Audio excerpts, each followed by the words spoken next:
My name is Joel Adams, and in this PowerPoint, I'm going to be talking about brand strategies and the basics to starting a brand.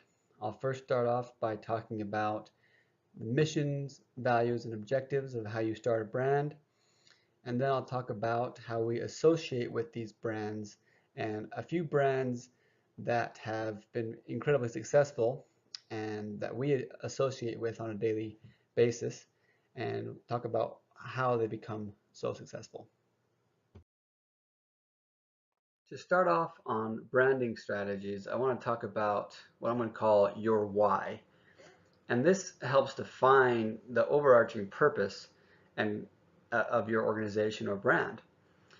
And a simple question would be, what product or service do you provide? And that can be easily answered by, I provide this to this type of demographic or this type of person. But I think a more important question is, why does your organization exist? What makes you get out of bed in the morning? Why do you function? What role does this organization or brand play in a larger industry in which it's associated? And I think by answering this question, a lot of successful brands remain to be successful by having a purpose for existence. When creating a brand or an organization, it is important to focus on a mission, vision, and core values. A mission statement is what you hope to accomplish with your brand or organization. I use the example of Patagonia apparel because I think their mission statement is exemplary. It is to build the best product, cause no unnecessary harm, use business to inspire and implement a solution to the environmental crisis. So in this mission statement, they talk about their products and some of their values as well. But this leads into their vision. So a vision statement paints a picture of where you want your brand to go and how you envision your future success. So an example of this is, as you're starting a brand, do you want to stay local and have a small company to provide for the local economy, or do you want to grow your brand to um, a large brand that potentially goes international? And it's important to stay close to your core values, and the core values mean what you stand for, and these kind of guide your actions and the direction that you go with your brand. The next step in creating a successful brand is to outline certain objectives and goals that you want to accomplish, and how you're going to accomplish them, more importantly. So this can be a long-term plan for your development and success of the brand. And I'm going to use the example of SMART, this acronym, and a lot of you have probably heard this, but as you're defining your objectives and goals, use the S for specific, which makes sure that you are using very concise goals that you feel that apply to your brand.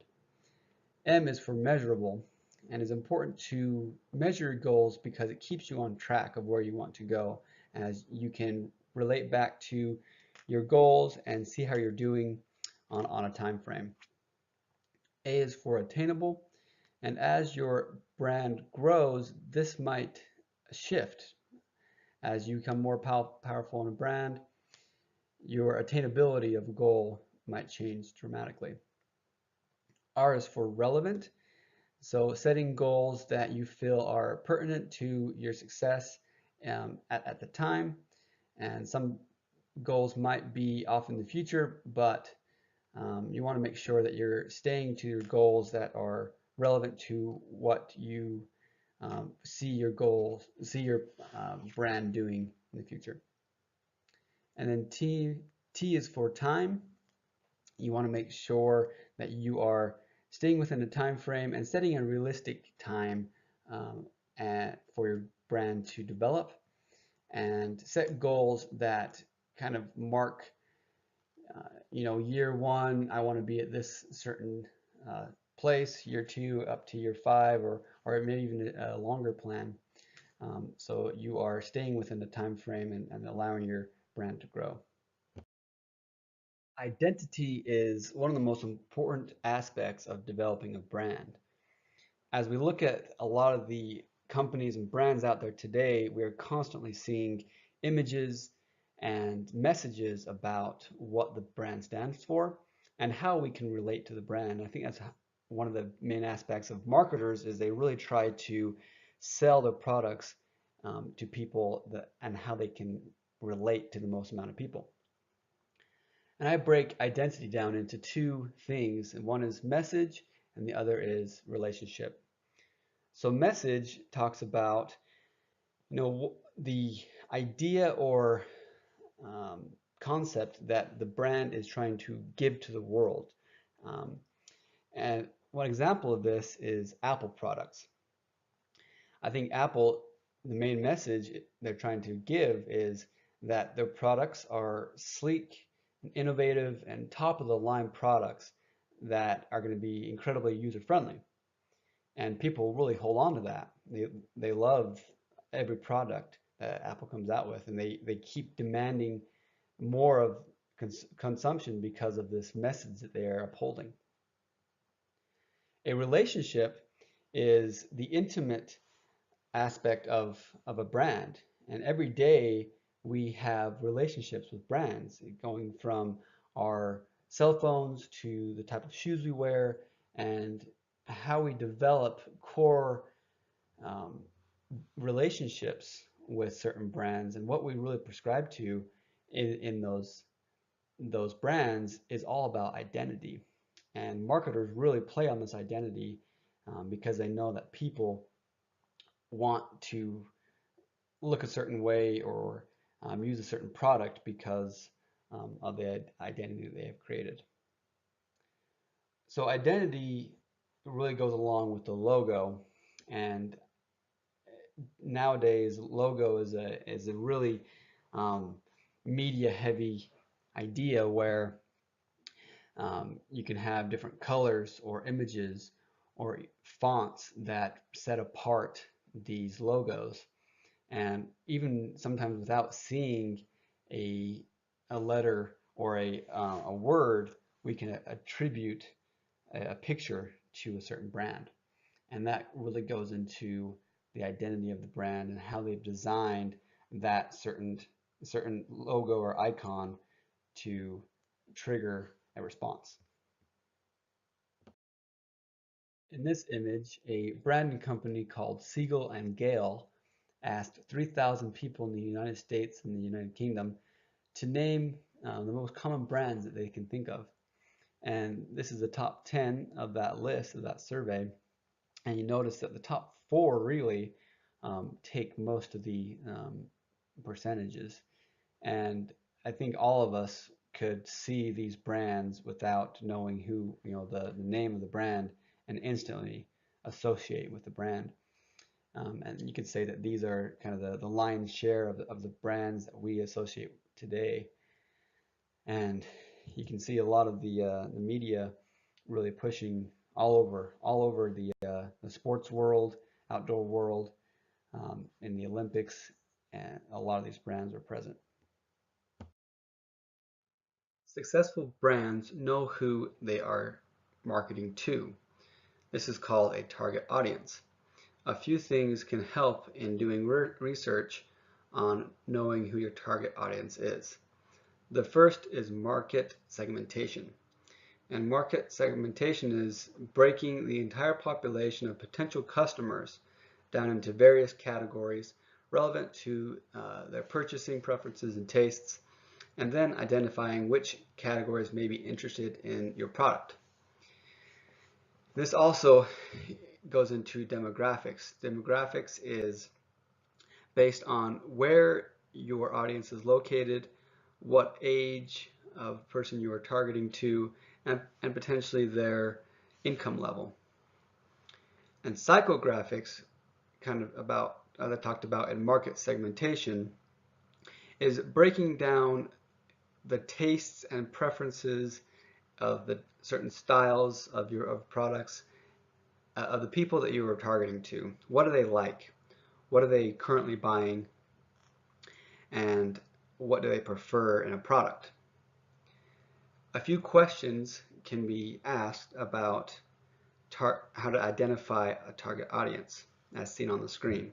First one is, who is your target audience? Are you marketing to young adults or a senior population, perhaps? Where is your target audience located? And what do they think about your current brand? Are there any ideas that have existed in the past about the brand that you like, that you want to continue, or maybe you want to change about the brand opinion? So yeah, what would you like them to think about your brand? How will you attract them to your products or services? And the competition. Who is competing for your services or your products in the current industry? And how, once again, are you going to set yourself apart from this competition? Brand positioning is taking your brand and putting it in a context of within the industry that you are dealing with. Knowing where you fit in an industry allows you to analyze your brand against others and be competitive. It's important to know how you are different and strive to be different within your industry. And I have a personal relation to Adidas Terrex, which is the outdoor brand, outdoor line of Adidas. And I have worked with Adidas Terrex for the last 2 years as a brand ambassador, and I've seen a lot of development in their positioning. It once was Adidas Outdoor, and then in 2017 they adopted the name Terrex, which is trying to set them apart and from the original name of Adidas. And they were really focusing on climbing and trail running. And so their apparel really lends to compressible, lightweight, durable fabrics, waterproof fabrics, and their shoes are very durable for trail running. And I think this is a really important thing, as Adidas has realized that they're missing out on a massive market, which is the outdoor apparel market. And they are really striving to reach into that market and be different than other regular sports brands.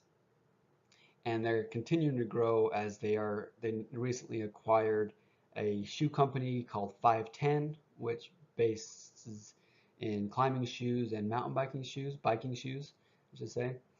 And you'll see a lot more from Adidas in the coming years. The final branding strategy that I would like to talk about is the importance of a story or storytelling. Growing up, I'm sure a lot of us love to listen to stories, and a brand really benefits a lot by having a story associated, or perhaps a history associated with the product. It allows there for emotional connection to a brand. If someone has bought a certain product for a long period of time that they stand by, they might share in that story and or history.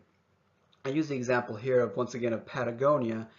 And Patagonia's history started as actually a climbing tool manufacturing company. They made hardware for climbers back in the 1950s.